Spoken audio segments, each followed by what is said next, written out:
Okay, another example problem I'm going to work through here. It's very similar to the last problem. The only difference is the timing of when you sell the machine.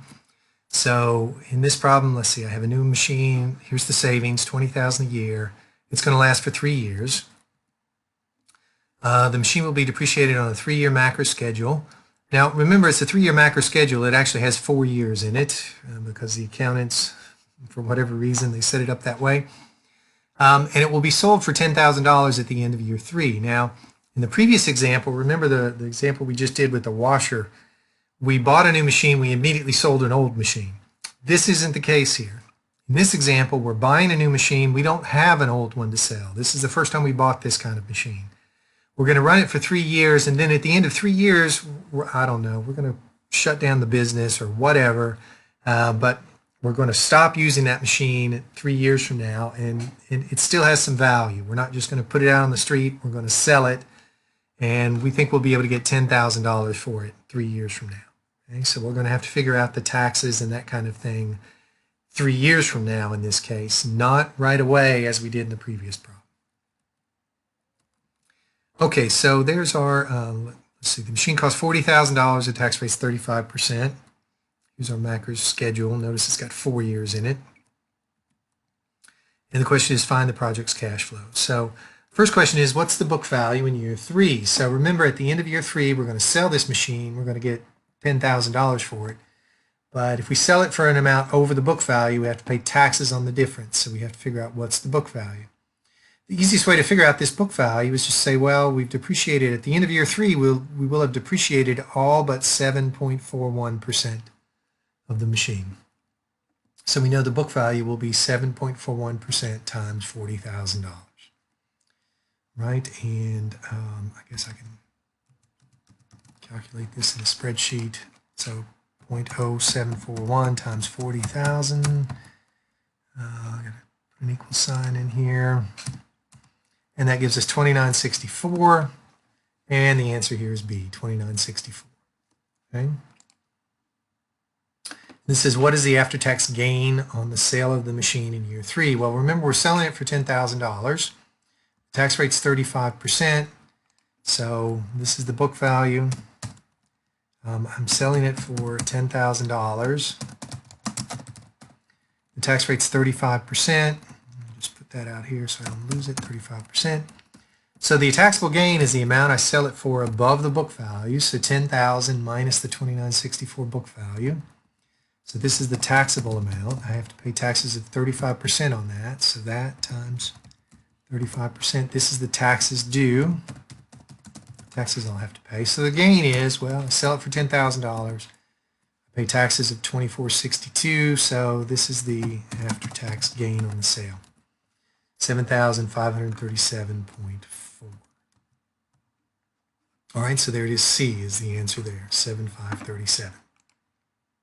All right, and then the question is, what's the operating cash flow in year 1? Well, I have savings of $20,000 per year. So let's just write this out here. Savings of $20,000 per year. I'm going to have depreciation.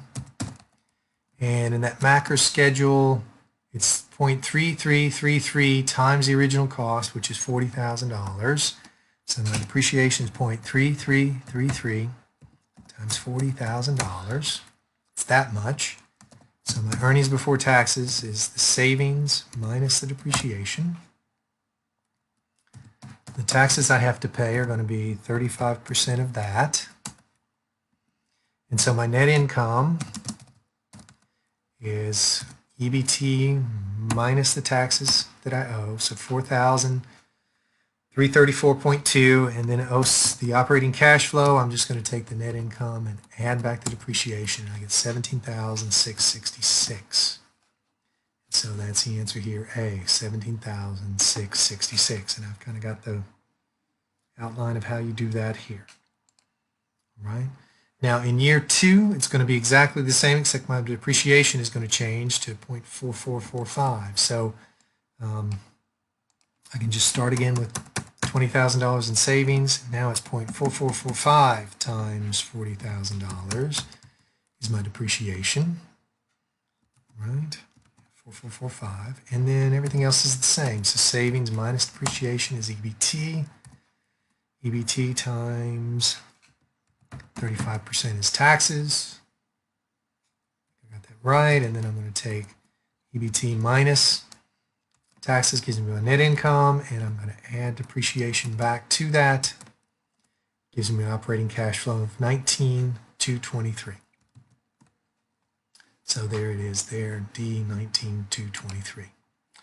Okay, and then this says if the discount rate is 12%, what is the net present value? Right? And so what I've given you on the slide here is the operating cash flow, how I came up with the operating cash flow every year. Right, now remember, we're going to sell it at the end of year 3, and we figured out how much we'd make.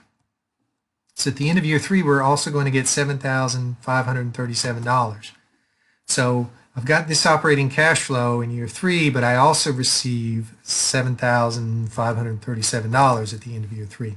So when I put these in the cash flow button, cash flow 0 is going to be the cost, 40%. So I'm saying here, don't forget cash flow 0 and cash flow 3. So minus $40,000 is the cost. That's going to be cash flow 0. Then cash flow 1 will be the operating cash flow in year 1. Cash flow 2 is the operating cash flow in year 2. And then in year 3, I'm going to have this operating cash flow plus the $7,537 that I made from selling the machine. So I'm going to add that to this to get cash flow 3, and then find that net present value at 12%. I guess I can calculate what the answer would be here. Let me put that in the spreadsheet so you guys be sure you know what the answer is.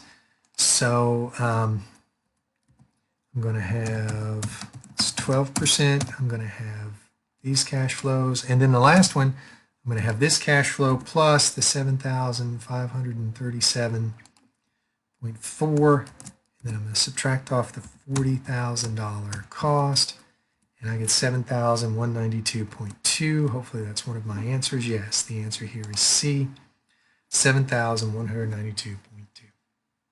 So I encourage you to go through this on your own. Be sure that you can come up with this solution as the net present value for this problem. Okay, we'll pick up here on the next recording.